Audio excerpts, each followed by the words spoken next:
Francisco Menéndez fue un esclavo negro que llegó a ser capitán de la milicia de Pardos de San Agustín.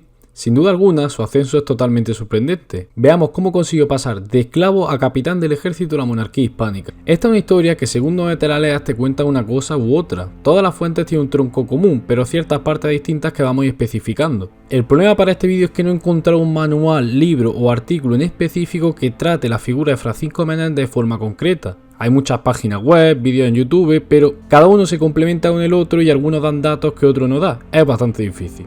Lo más fiable que he llegado a encontrar es el artículo de La libertad de los esclavos fugitivos y la milicia negra en la Florida española en el siglo XVIII. Pero tiene una serie de afirmaciones, que ya os diré posteriormente, que no dicen en otros lados y pongo en duda. Los inicios de esta historia se encuentran en el África Occidental, a inicios del siglo XVIII. En el oeste de África, más concretamente en el río Gambia, nos encontramos los orígenes de Francisco Menéndez. En este momento no se llamaba así, no se llama Francisco, pero no conocemos su nombre anterior. En esta zona fue capturado por traficantes de esclavos y fue llevado a América del Norte. Muchos no sobrevivían a este viaje por las condiciones en las que eran transportados en los barcos, pero él sí fue capaz de sobrevivir. Entre 1709 y 1711 serían los años en los que posiblemente Francisco Menéndez fue capturado y fue llevado a Carolina, actual Estados Unidos. En el año 1724, Francisco Menéndez llegó a San Agustín, territorio de la Florida española al sur de los Estados Unidos actuales. Algunas de las fuentes que he consultado dicen que la motivación principal para la huida de Francisco Menéndez fue escuchar la existencia de la Real Cédula de Carlos II de 1693. Dicha Real Cédula concedió la libertad a todos los esclavos fugitivos de las colonias británicas. Eso sí, será tanto para hombres como para mujeres, pero sí abrazaban la fe católica,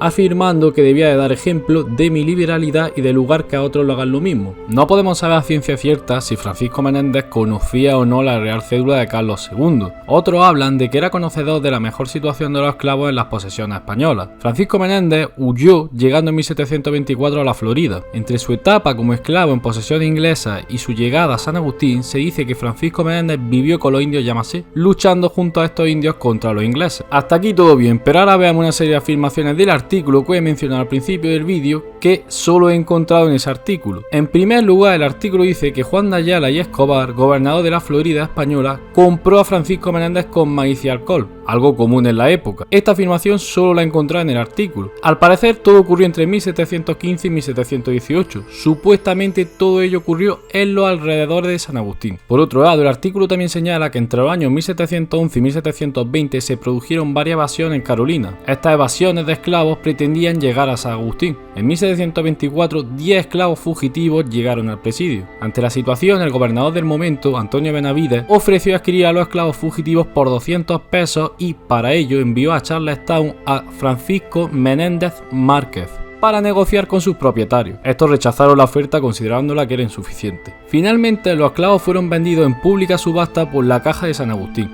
Y así fue como Francisco Menéndez Márquez adquirió al mandinga de Francisco Menéndez, algo que ocurría en la época cuando se bautizaba a los esclavos. Pero como he dicho, estos dos datos solo lo he encontrado en ese artículo, no lo he encontrado en otro lado. Francisco Menéndez todavía seguía siendo esclavo, aunque todo cambiará en 1737. En ese año, Francisco Menéndez solicitó la libertad para sí y para 31 individuos injustamente esclavizados, de acuerdo con la legislación española comenzada en 1693, libertad para los esclavos fugitivos de territorio británico y que se conviertan al catolicismo. El nuevo gobernador Manuel Montiano, gobernador de la Florida, garantizó el 15 de marzo de 1738 la libertad sin condiciones para todos los fugitivos llegados de Carolina. Cuando la corona se enteró, revisó la acción del gobernador, la aprobó y ordenó la libertad no solo para los esclavos fugitivos llegados a Florida hasta la fecha, sino también de los que a partir de entonces llegasen de colonias inglesas. El gobernador Manuel de Montiano también tomó otra medida fundamental: decretar en 1738 la construcción de Gracia Real de Santa Teresa de Mosé,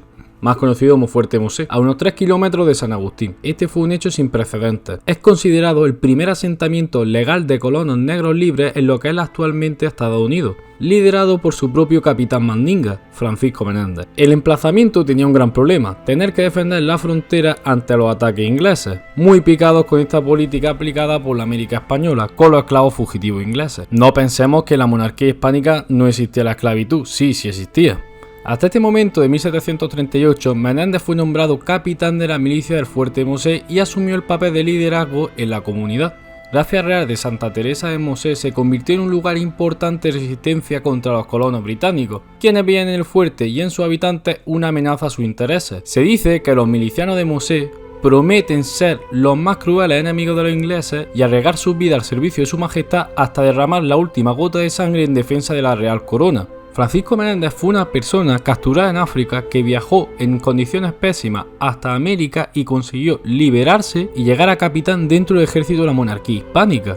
Pero la situación va a cambiar bruscamente en 1740. En ese año de 1740, James Edward, fundador de Georgia en 1732 y una persona que no leyó el Quijote, atacó el fuerte de Mosés dentro del contexto de la Guerra del Asiento. Pese a la resistencia férrea liderada por Francisco Menéndez, los ingleses ocuparon la plaza y sus habitantes se refugiaron en San Agustín, la cual fue sitiada. La alegría inglesa duró bastante poco porque los españoles recuperaron el fuerte de Mosés, quedando este totalmente destrozado tras la batalla. Francisco de Menéndez también participó en esta recuperación. Con el fuerte destrozado, Francisco Menéndez se convirtió posteriormente en corsario, haciendo lo que más sabía, dar por culo a los ingleses, pero en 1741 fue capturado. El buque corsario inglés Revenge capturó a Francisco de Menéndez. Francisco de Menéndez fue reconocido como capitán del fuerte Mosés. Le ataron a un cañón y le dieron 200 latigazos y la amenazaron con la castración. Nuevamente Francisco de Menéndez fue esclavo y fue vendido como esclavo en las Bahamas. A saber cómo, Dios sabrá, por evasión o por rescate de los españoles, pero en 1759 Francisco de Menéndez aparece nuevamente comandando el fuerte Mosés, el cual fue reconstruido en 1752. Llegando al final de la historia de Paco Menéndez con confianza, en 1763 se firma la paz que acaba con la Guerra de los 7 años. Dicha paz supone la entrega de la Florida española a los ingleses. Francisco Menéndez, junto a otros muchos más, se trasladaron a Cuba y fundaron San Agustín de la Nueva Florida, junto a familias que provenían de las Islas Canarias. Finalmente se trasladó a La Habana, lugar donde se pierde su pista y muere Francisco Menéndez, en el año 1777.